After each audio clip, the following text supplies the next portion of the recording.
Bag, I want the bag. Work my way from a garden to a track.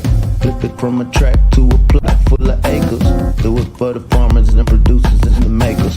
What we even here for? Occasionally I ask it. I know it's more than struggling, anticipating the casket. Reap what we sow, I'm trying to fill up my basket. Life's a plantation, I self-law and master.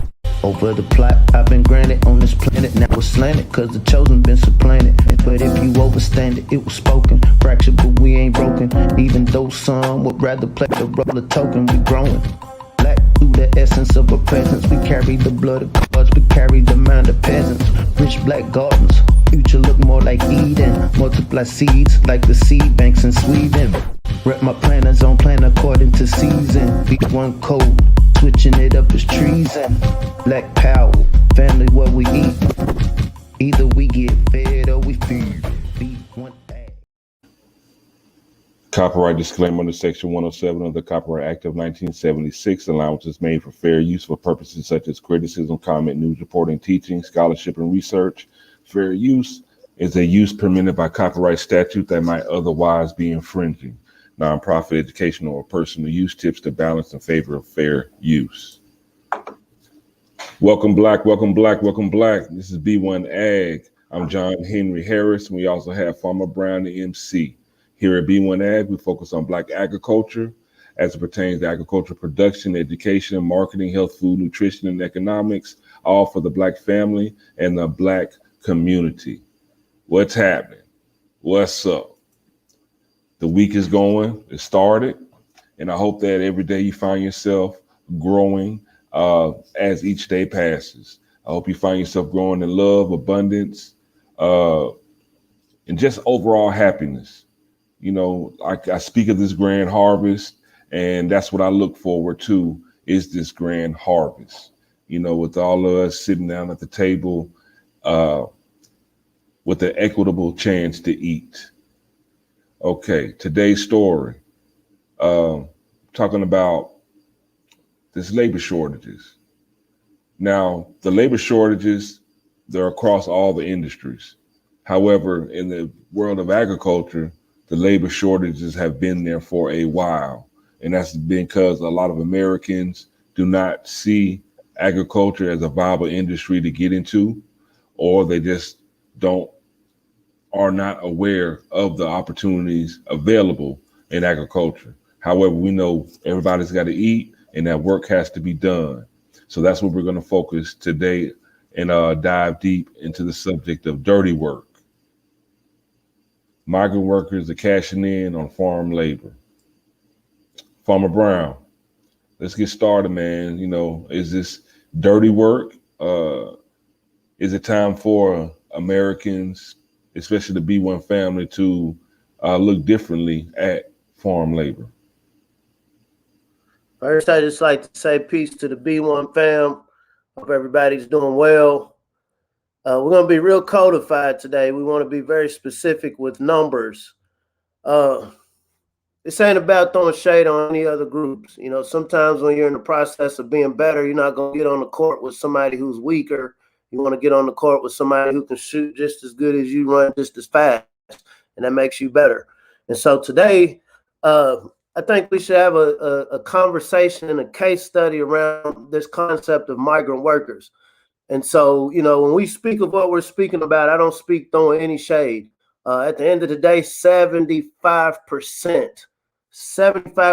of the food that all North America eats, 390 million North Americans, 44 million FBA melanated Americans, comes from migrant workers, meaning 75 out of every 100 bites of food that we consume is grown by hands that aren't of this soil. Now, when I say that, I'm not saying that being disparaging of any group that's willing to get out there and do the work, because what do we know? 7.6 billion people on the planet have to eat, and somebody has to produce that food. Here at B1AG, you know, we like to frame our conversation about how does this affect the B1 community? How does this affect Black farmers? How does this affect our Black youth? How does this affect our the Black community as a whole, the melanated community as a whole, when we think about 2030, 2040, 2050? We see that the factions right now who we say are in charge, or many of us agree or vote for that are in charge, have 30-year, 40-year, 50-year plans. So the conversation we're having today is more so framed around Secretary Vilsack. This week was in northern New York, talking about there's a severe labor shortage in agriculture. We know that agriculture is obviously necessary to feed a country. When we think about the politics around the border, many people have different, build the wall, don't build the wall. Oh, everybody has rights, DACA. These are very touchy issues because these are real human beings we're talking about. But as we try to frame it around the B1 community, where are we eating within this? There was an article that came out of New American Economy, and it's called Power of the Purse. Data shows that Hispanic Americans earned more than $1 trillion and paid more than $250 billion in taxes in 2017 alone. Beyond that, they continue to fill critical workforce gaps in labor, short industries such as agriculture, construction, and healthcare. They say money talks, BS walks. When we think about, we have a government that will give all sorts of help, assistance to every group but the melanated Aboriginal people of this land. At some point, we got to do some codified thinking of, okay, why is this dynamic happening? When you look at a lot of where many of us work, not all, but many of us are working within urban settings. At this moment in time, right now, us in the melanated community have the highest unemployment of every group. Literally, we have people that, and I hate using the word legal or illegal, but, as far as the law of the land, we have people that are classified as illegal that have higher employment than the Aboriginal inhabitants of this land. We need to get into this discussion.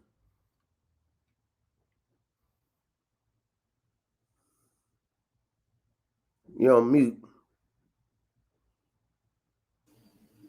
We have a video I'd like to show you talking about the H-2A workers, which are basically the non-American migrant workers, and basically their importance to the agriculture industry.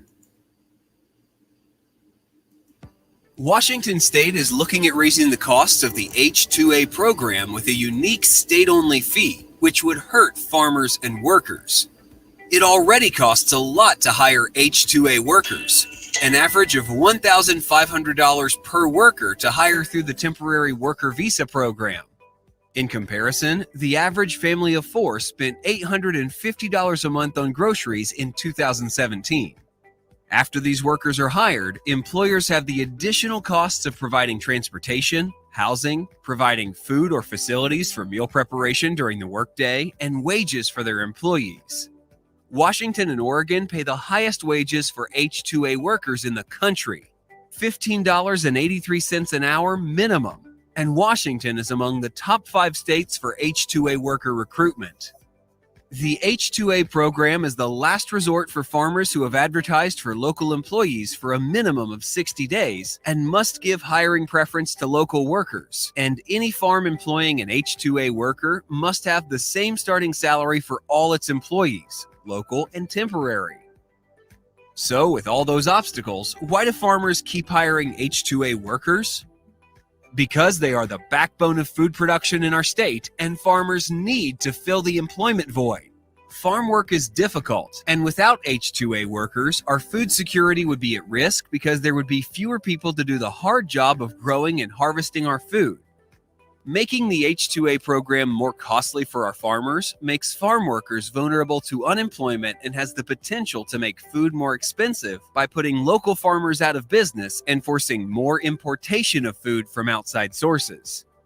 Farm employers struggle under the burden of the current costs of the H-2A program to help ensure Washingtonians have an abundant, fresh local food supply. Raising these costs in Washington State undermines our farmers and our food supply. Follow state ag policy at washingtonpolicy.org.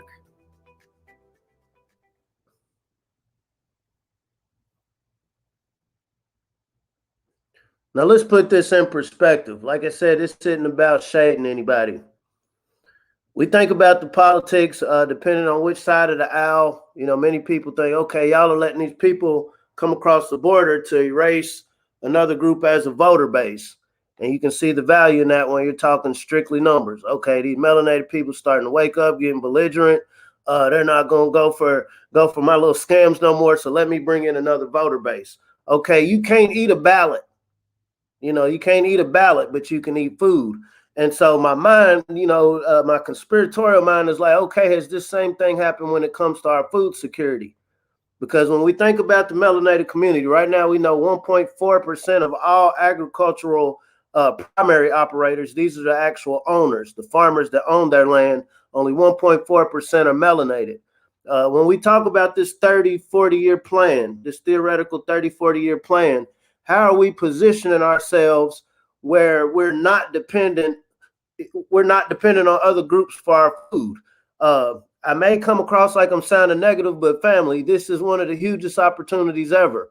We see, and I can tell you right now, there are literally 1.5 to 2 million agricultural positions every year that go on field. 1.5 to 2 million agricultural positions. We're not in, I'll tell you, out in the field, you sweat. It is a job. But out on the block with nothing to do, it's a job as well. And you're in danger of other forces coming picking with you, so to speak. So saying that to say, if we're thinking this 30, 40 years out, getting your hands in the mud on one of these farm jobs is a great introduction to food production. Saying that to say, okay, yeah, the narrative of, man, I'm a black man, I need a job. I'm gonna go out here and work on this white man's farm for $15 an hour, however much the minimum wage is. Optically, that could kind of mess with you in the head. But when you're thinking long term, are there black farmers? Because black farmers, guess what? They need labor as well. I think sometimes we get confused with this primary operator number. There are a lot more melanated farmers than this 1.4%. That 1.4% is melanated farmers who own their property. There are a lot of producers that are leasing their property. And a lot of times, like I said, we can kind of skew these numbers. But either way, whatever operation you have, if you have more than a few acres, you're going to need some labor. You're going to need some help. We see a lot of things changing right now. There's a lot of workplaces that are now talking about, well, unless you get some experimental medical intervention, you might not be able to come to this office building and work. You might not be able to come to this this brick and mortar and work. Learn the game. We don't have to play it no more. Absolutely. And you learn it by getting in the field. Right now, the average family across the board in North America is 3 generations separated from a farm.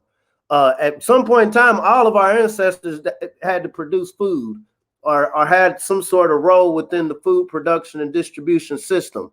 I guess, thankfully, we have modern innovations. We had cars, we had fast food, we had supermarkets, we had stores.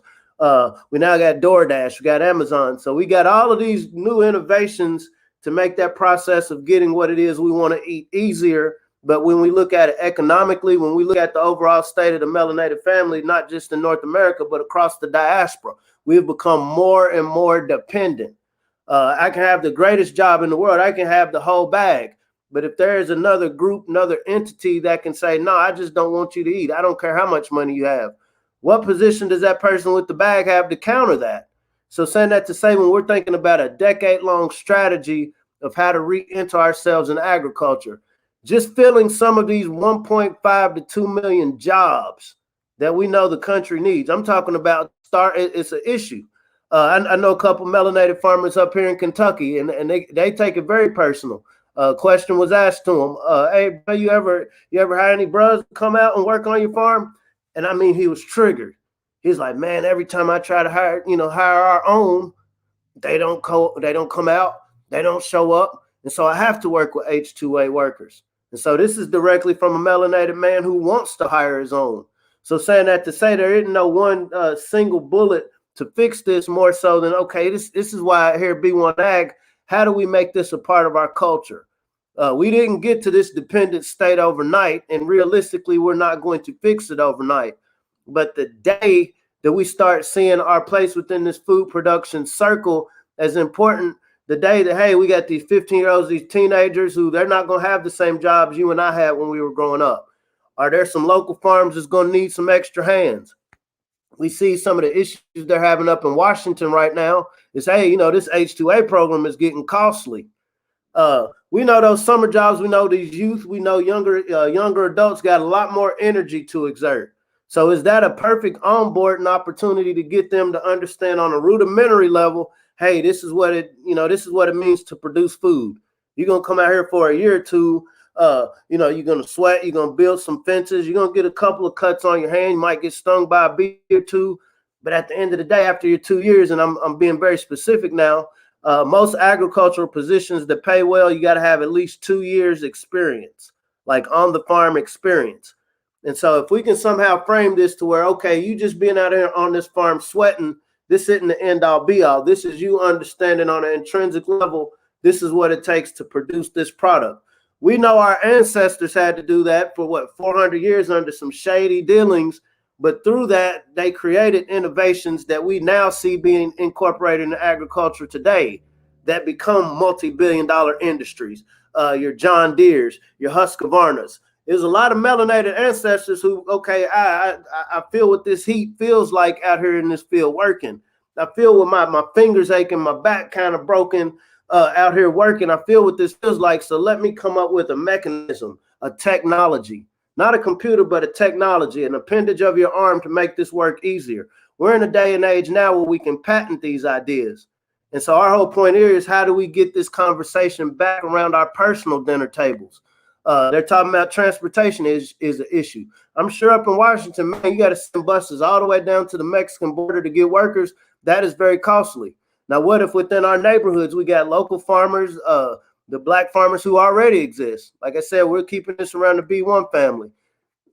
We have a few dozen workers every year that, and this isn't volunteer, this is paid work. This goes back to, as a community, can we make it rain on some of these farms? How do I make it rain on this farm? Okay, I know you're going to need some labor. Boom, there's a budget, there's a pool where you can have at least 5 willing hands that are going to come out to your farm and learn.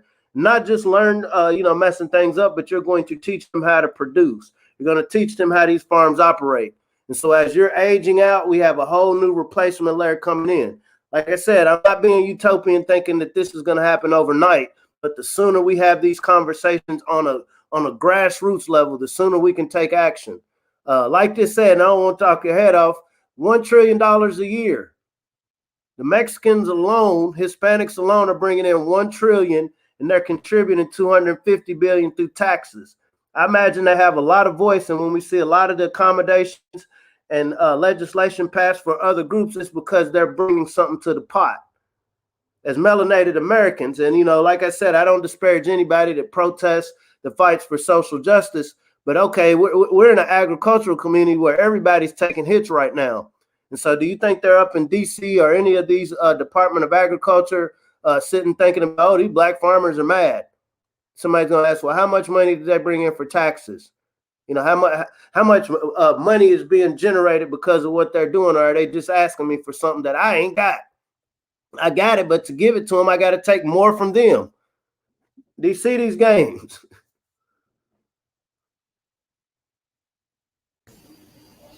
Now, do we have other apprenticeship programs and things like that available for our people to take advantage of to get into agriculture?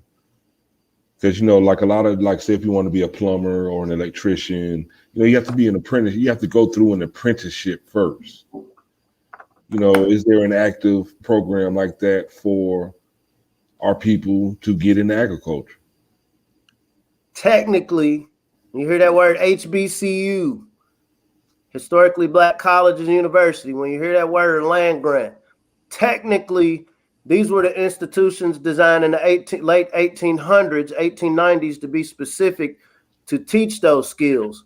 We're at a point in time where I think college is great if you can afford it, and if that's the route that works for you.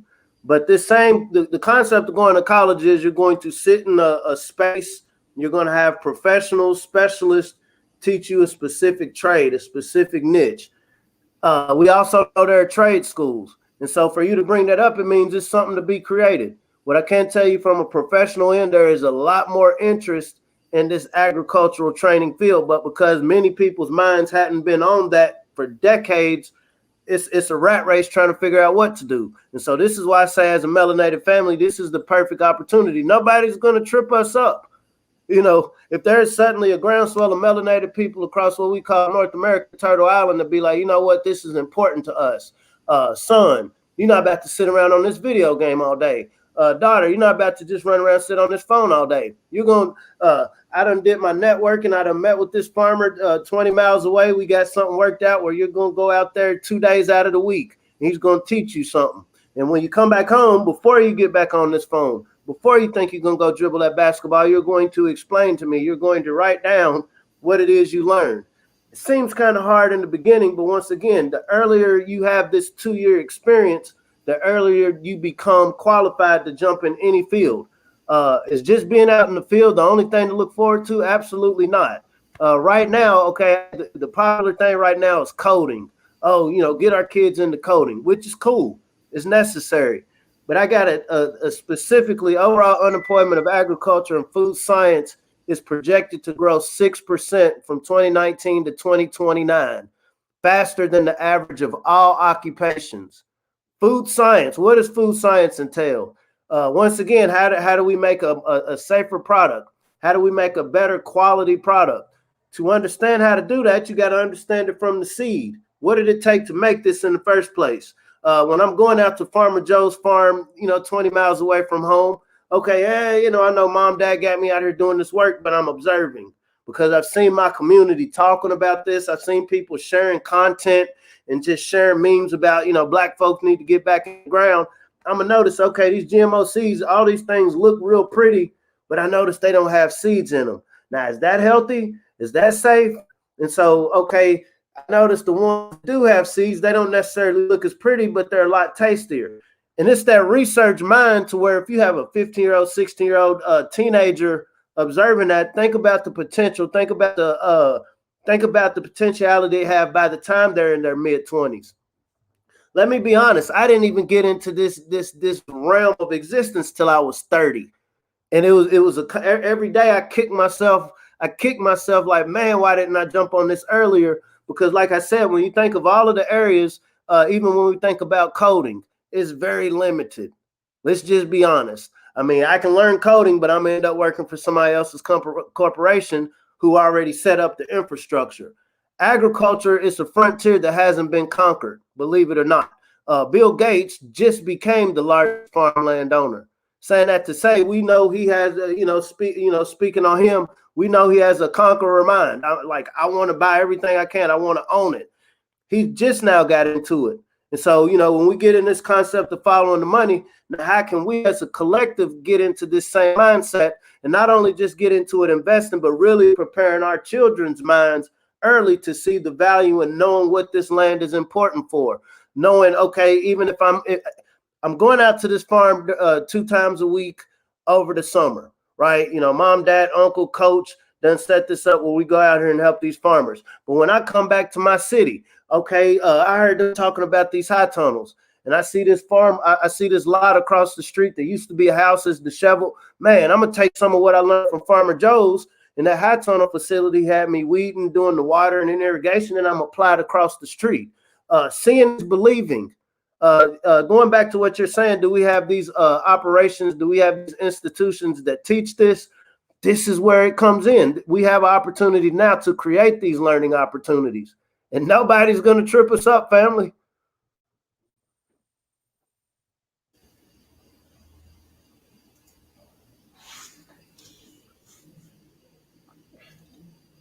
But what about the interest? How do we get our people interested? How do we get them to see the value? I mean, that's why we exist. We're here at B1AG Daily Bear Podcast, is we're trying to show you the value of this agricultural production, show you all the different opportunities in the industry of agriculture, because it is an industry, and everything that every other industry needs, agriculture needs it as well. If you're a lawyer, farmers need lawyers. If you do marketing, farmers need an agricultural department. They need people to market and promote everything. we need everything. Bro, we was chopping it up earlier. I'm glad you said that. So there was a brother that had left on one of the comments that, hey, you know, these athletes have agents that walk them through the league. You know, soon before you even step foot on a professional basketball court, football field, you have an agent who's going to usher you through the league. And we know typically these aren't melanated agents. Every once in a while, we see with LeBron, when you have melanated agents, oh, your outcomes are different. Do we have agents for farmers? These are the ultimate producers. They're not producing jump shots. They're producing food. They're producing products that people use. And so with the same energy and effort we put into producing athletes, are we doing this into making sure farmers understand investments? Are we doing this to make sure farmers are directly tied to markets and not dependent on other people, allowing them to come in and get less for their products? You say how to get people to buy in. And so once again, we're not throwing shade on anybody. I think the canary has already flown out of the cave and let us know that, okay, there's an earthquake coming. We see food shortages and riots going on around the world right now. And literally every continent on what we call Mother Earth, there are food shortages and the people are rioting about it. It's one thing, oh, this is just a news headline. Like, no, these are real people out in the street. We see that conversations are being had about, hey, man, if you don't get this, you might have to stay home. You might not be able to come in my building. You can't entertain. You can't be entertained. We see that our world is changing before our eyes. Even if you're not into the conscious community, even if you're not into mainstream news, current events, your world around you has changed. If you've never looked at a headline, you know you've gone in stores and seen that suddenly you have to put a mask on or you can't get in there. You've seen certain words with 19 posted everywhere, marketed to you every day. I mean, wow, we got our some of our biggest rap songs being turned into medicine promotion. So saying that to say, how do we make this a part of our culture? Follow the blueprint of what the faction that's selling us what's going on now. Follow the blueprint. If you feel like rap music, popular songs, popular people, see, we don't give butter biscuits, right? We give that love. We give that black magic. We give that support. Are we incentivizing somebody like Juvenile or BG or Lil Wayne, so to speak, being funny but not? Are we incentivizing them to be able to plow that thing up, right? Instead of the other thing. We understand grassroots effort. Like I said, the coaches right now, and this is just in my modest opinion, coaches, especially of the young males in our community, have some of the largest voice. The coaches and the trap stars, let's just be honest, they have some of the largest voice because they do a way better job of marketing their product than those of us who are wanting to get the concept of, hey, all we need to produce. This lends for opportunity to collaborate. It doesn't mean, we're at a point in time now. I don't have too much time to look at, hey, man, you call God this or the Most High that. I can't rock with you. Hey, man, we got to look at what are the common things within our community, because hunger doesn't know what we look like. Hunger can be targeted to your zip code. Hunger can, that chemical biochemistry is very real, y'all, and it can be tailored to certain ethnicities. So saying that to say somebody understood that through food science. The point I'm making is, how do you market it? Either it's going to get marketed because we have no choice. It's going to come to our attention because we have no choice, because we wake up in the morning and realize, man, there is a dictatorial energy that is moving me in any which direction, even whether I want to go or not, or we get ahead of it. Right now, I see a lot of threats. I see a lot of dogs in the backed up in the corner barking loud. But dogs backed in the corner will bite at some point. They haven't bitten yet. It's just a lot of threatening, a lot of jargon. And so what that tells me, and I can only speak for myself, that, man, there's a huge opportunity. When I think about these bills, I hate to keep going back to this black farm color relief, socially disadvantaged farmer bill. There was so much more deep intent behind stifling these farmers than just, we tried and it denied. There was so much more strategy behind that, family. And so when we're able to strategize as a community, let me give you a brief story before I talk your head off. I was growing up in Lexington. This is back in the 90s. This is when I started becoming aware. Like there were no Mexicans in Lexington, Kentucky. I remember it was one Hispanic girl, Nancy, went to Bryan Station High School. I graduated there in 98, to give you a timeline. One. The concept of, neighborhoods didn't happen.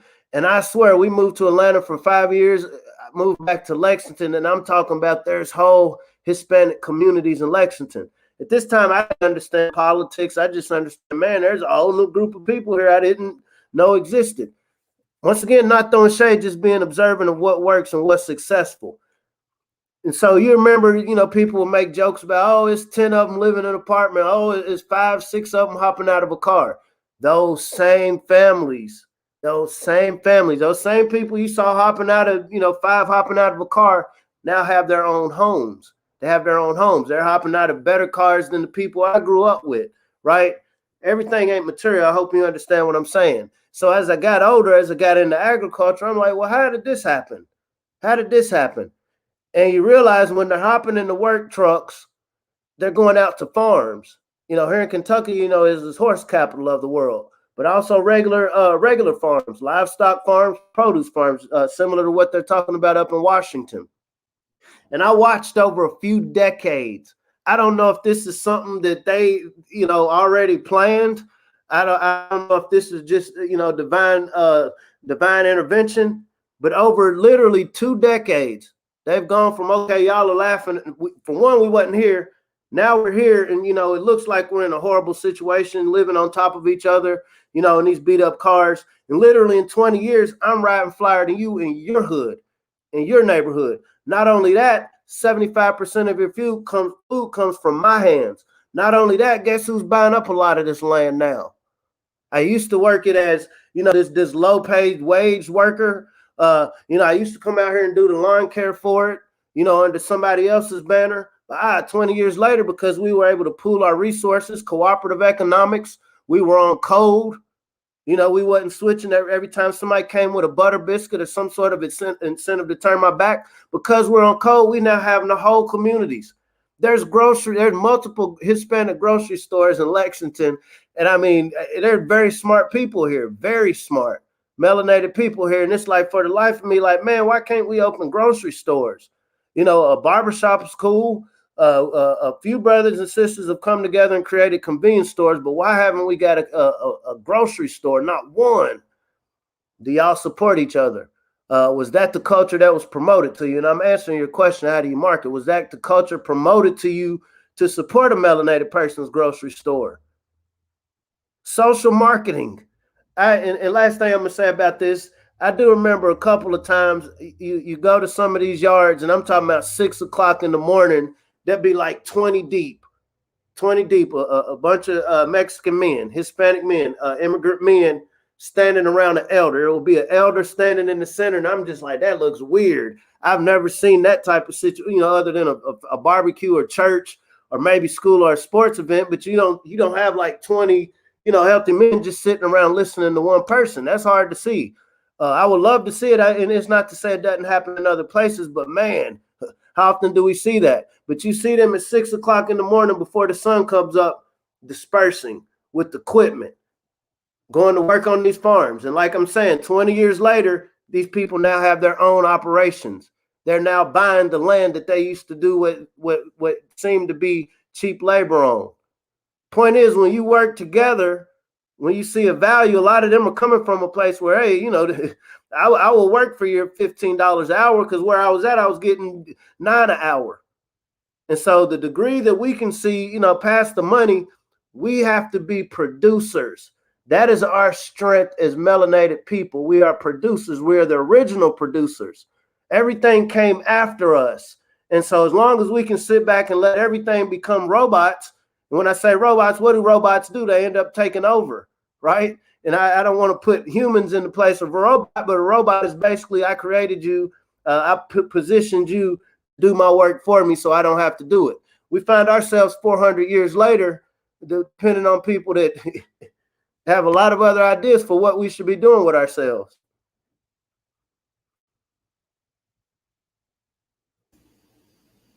What I would like to share with the B1AG family before we close out are two quotes.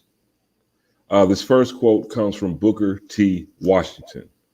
He says, "No race can prosper until it learns there is as much dignity in tilling a field as in writing a poem."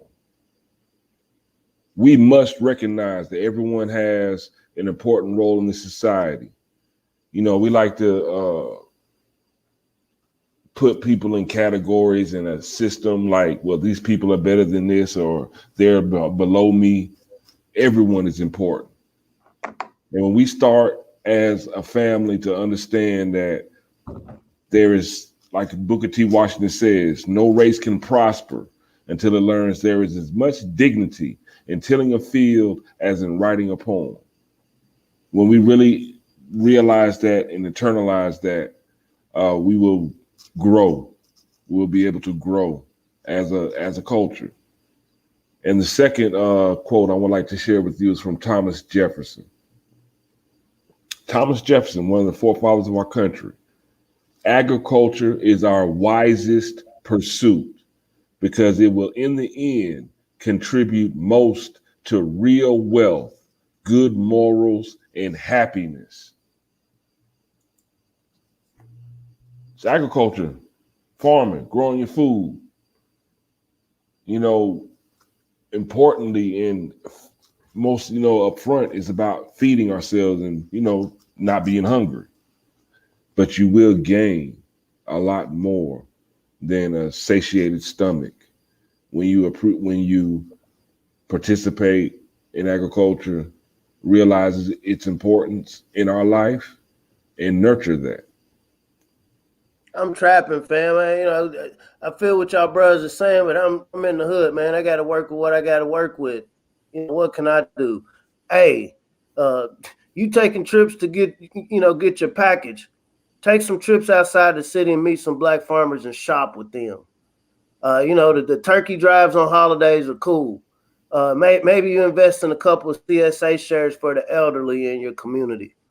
Maybe you take some of the young cats from the city. Hey, man, ride with me on this trip. I'm going to get some food because you're going to eat. Everybody has to eat. You think about the money we spend with some of these high-end restaurants.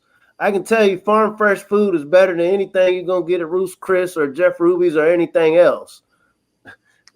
I do hair. Yeah, I ain't got time for all of that. Sister, do you understand the influential power you have in the rest of the world? It perturbs me that all these women around the world want to be like the black women. And I've seen it firsthand, when sisters get their mind on, hey, this is important to me, and I'm going to put my effort into making something pop with this, it's unstoppable. It don't matter where you're at, hair salon, office, doctor's office, school. The degree that you say, hey, this is important, because most men I know follow, what do the women got going on? Where's the women at? As males, okay, man, I'm in the office. I wear suit and tie. I get what you're saying, but what do I have to do with that? Like I said, the farmers need agents. The farmers need agents. Most farmers at the end of there's what Jefferson said. They're very wise beyond what many of us would understand. They're very wise in the nature of production. We're in a capitalist society. Whether we want to, we're in a capitalist society and money talks. And so if you're in a suit and tie, you've elevated yourself to a position where you know how to leverage relationships, leverage resources. And so how do we have a pinpoint codified effort to make sure that the resources, the efforts, the produce, the products that these farmers are able to produce are getting directly to consumers? What about these coaches? Like I said, when I grew up, my coaches, I didn't have a father in the household, so my coaches were like father. What my coaches did, as I'm talking now, I'm thinking about, man, even the way I relate to females. A lot of this was seeing the coaches. Coach Joe is cool. Coach KT is cool. Coach Smoke is cool. This is how he talks. This is how he walks. This is what's important to him. So something as simple as a couple of times out of the year. Hey team, I'm gonna bring y'all out here to this farm that I did my research and figured, hey man, this is a black farm out here. and y'all are gonna help this farmer build this fence up. It might be a one-time activity. I might just have y'all come out to this farm and run around. You know, throw this farmer $100, something like that, just for your space to have y'all run around in conditioning. It would be great if you're doing some work, but just being out in that atmosphere, making these connections. Because this black farmer that coach just introduced this group, these teams to, one or two or a few of these players are gonna go back home and say, "Hey, mom, hey, dad, we went to this farm. It was cool. Oh, he had me running, but hey, he had some animals out there. Hey, he had some produce. He had some fruits and vegetables out there. They were good. You know, we had a lunch out there, and half of what the lunch was, he actually made on the farm." And so once again, you know, this is a marathon. It isn't a sprint. But the sooner we can get those that, oh man. Oh man. He said it. And so for our coders, those who want to go into coding, how do we make that happen? How do we create a crypto? You put L on there, man. That's one of the most serious statements I've seen in a while. These are all things we've been talking about and things we're talking about in the background. Please believe it. These, and when I say this, man, I don't believe in selling wolf tickets. I wouldn't be on here. I wouldn't be on here if I didn't know 100% unequivocally, like we have a huge opportunity, family, to change a lot of what we see going on in front of us. It's like that bull that realizes, man, with these horns I have, I can knock down any of these fences, because these fences are just held down by wood. My 2,500 pound frame can easily knock this fence up, and I'm out to greener pastures. We have that same potentiality, but we got to see the pasture outside of this fence is valuable. As long as we're fighting for space within this fence, hey, that makes it easier when the truck comes in to take us to the slaughterhouse, family. We got to broaden our perspective. Where do we broaden this perspective? Getting on some of this 1.9 billion acres of land in what we call Turtle Island and around the diaspora. And the sooner we can market that as something that's important to us. And it starts with the adults. It starts with the adults being codified enough to say, you know what, this is right. What can I do to bring attention to this? To where these young people coming after me not only become interested, they become a new consumer base for the new producers. They become a replacement workforce, so a lot of these farmers aren't losing their lands to people like to the Gates and Bezos. They become the competitive force to this automated world.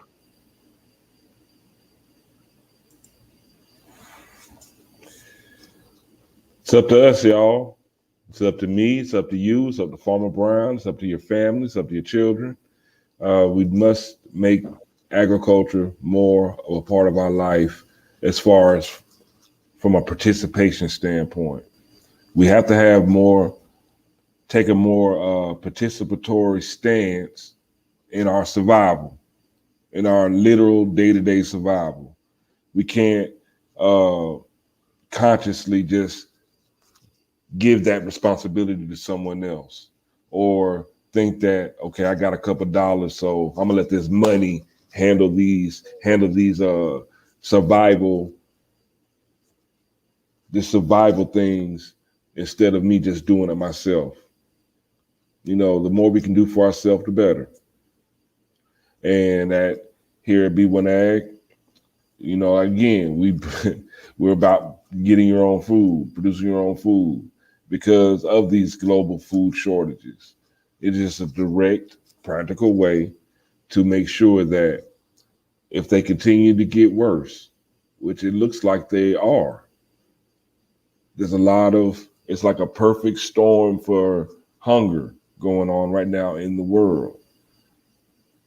Climate change, supply chain disruptions, politics, all these things are making food less available.